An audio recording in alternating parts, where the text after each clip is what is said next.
All right, Jay, let's get to the NBA as we gear up for the start of the regular season next week, December 22nd.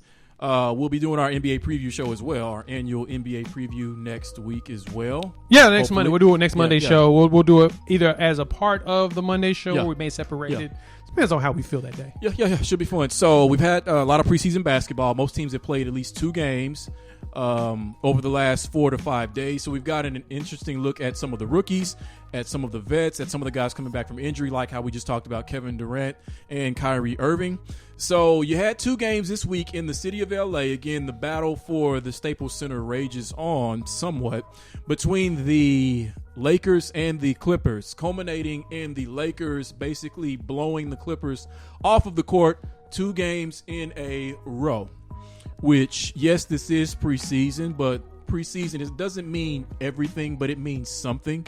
So seeing this, part of what Clippers land has to be wondering is, should they be concerned if they got run off the court by the Lakers without the first and second best player in the NBA, according to that ESPN index, without LeBron James and Anthony Davis? So, Jay, should the Clippers be concerned that they got beat this way without these 2 great players? Yeah, there should be some concern, only because Kawhi and Paul George did play. The Clippers lost both games. First one 131 to 106. Second game 87 to 81. Second game is a little bit more competitive, but Taylor Horton-Tucker was out there eating. And I would have never expected the Clippers to play this lax. I guess they don't want to show all their cards, but at the same time, it doesn't look like the way that their roster is constructed that they have very many pieces outside of Kawhi Leonard and Paul George. I mean, they picked up Nicholas Batum, who has not been the same player since he got paid. since he basically fleeced MJ in Charlotte, he has not been the same dude. Nope. And losing Montrezl Harrell hurts. Lou Will, sweet Lou. Yeah. We'll see what he does this coming season. And they got Reggie Jackson back.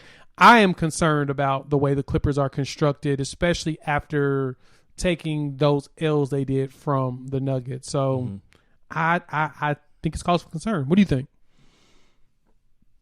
Yes. The final scores of these games, no, that doesn't concern me at all because, again, like you said, you're not showing all your cards in the preseason. You're not going full tilt because there's no point in getting your guys hurt or putting them in a position to hurt themselves by acting like this is a playoff game when it's a preseason game, when you have a full 72-game season to complete. So the scores don't bother me, even without Anthony Davis and LeBron James.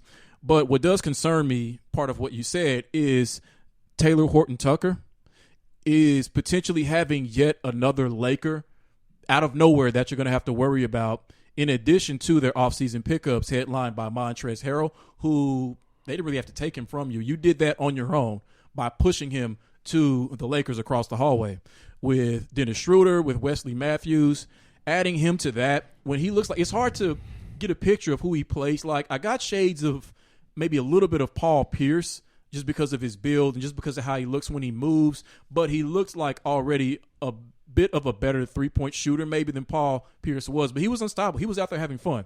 Yeah. So that concerns me.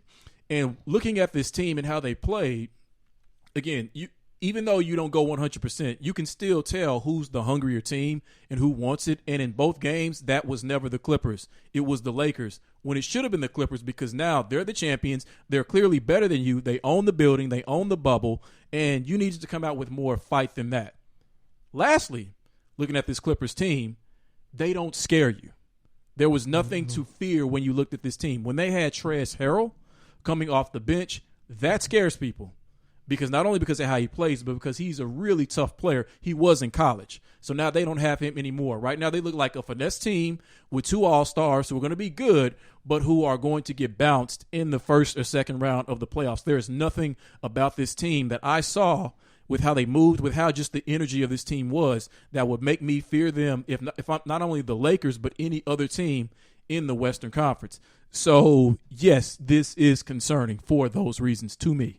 as someone who picked the Clippers to win the championship this season.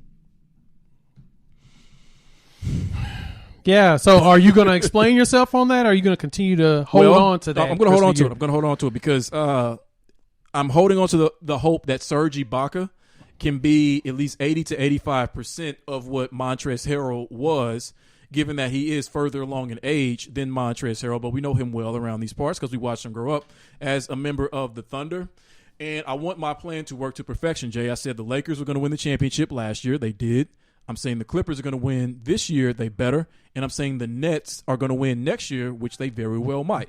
A second year for Kyrie and KD. So, no, I'm not leaving this position at all this season. I think that with how they were humiliated or how they humiliated themselves in the bubble, and that these are men, these are competitors, these are some of the best in the business at what they do, that they will find a way with this new coaching staff, since apparently Doc Rivers was the problem, according to Paul George, that they will find a way with this new coaching staff to figure out a way to beat this championship roster Lakers team that looked better than what they did when they won the championship. Yeah, I can see that. So I'm not moving. We didn't. Oh, okay. Well, we didn't even really talk about this on the last show, or I didn't really talk about it on my solo. But right. Paul George got that big contract extension of 5 year total. What, 5 years, $228 million potential is what that contract looks like. Mm-hmm.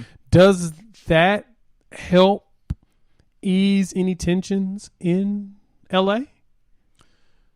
It depends on tensions with whom. I would say maybe him in the organization demonstrating their further commitment with this extension is maybe in part a ploy to retain Kawhi Leonard, who can opt out of his contract after this season. So I think maybe it's more so for that. I guess I don't know if that answers your question very well. No, that hits it right there. But yeah. I think there's a misconception that this helps, that this would even ease any type of tensions. I mean, well, I'm saying tensions with like more so. Both Kawhi and Paul George have an opt out at the end of this season. Well, they did. Yeah, one of them did. Now Kawhi does. Paul George no longer does. Yes. So I meant more so the uneasiness of going into the off season, going into the season knowing that they can opt out. Mm-hmm. You know what I'm saying? Like, everybody's wondering what's going to happen at the end of the season if they don't win it all. What's going to be the next step?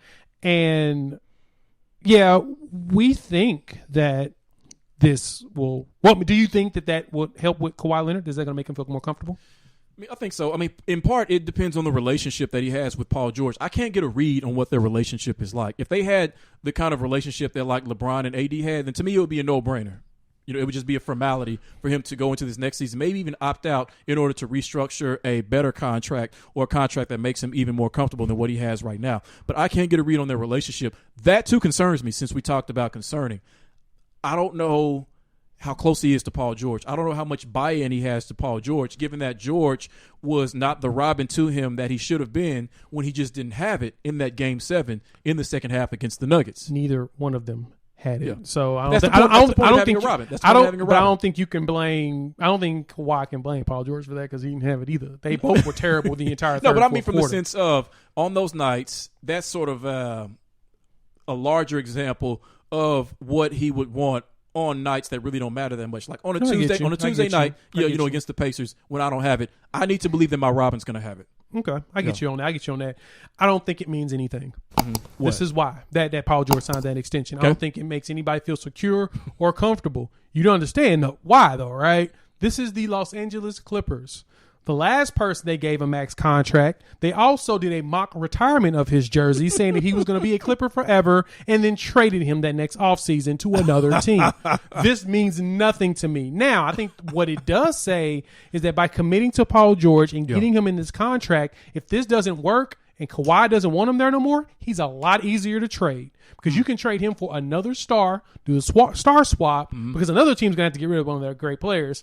A la Houston, they got to get rid of somebody. Get rid of James Harden. This makes it easier contract-wise to just swap stars, similar to the Chris Paul, Russell Westbrook trade. So that gives them that opportunity if they really need to make that move. So is that more so what you're thinking, that they're thinking that, or are they thinking stability, thinking that, Kawhi, you don't have to worry about another star being here and not being here because we have this guy locked up for 4 to 5 years beyond his contract? They're thinking both. because it's a twofer. So it gives the impression of we're committed. We're going to sign both of you to big deals, and we want you both to stay here, and we're going to figure this out. And if it doesn't work for you, Kawhi, we have no problem with shipping him out because somebody's going to want a Paul George caliber player at his contract that's already signed, and we can swap him for another star. Somebody else we can swap him out for. We may be able to get somebody else that has a shorter contract that we can get rid of after a year or two, and we can let you go recruit somebody else. They're going to cater this entire thing to Kawhi Leonard just the same way they catered it to him to get Paul George. Right. This is the perfect scenario for them. That's true. They gave up so much to get the Paul George, the Robin that he wanted, that they have no choice. They're beholden to him. They have to give him what he wants. They have to make him happy. They have no choice. Or you just don't have a future like the Nets did for like 6 years. True.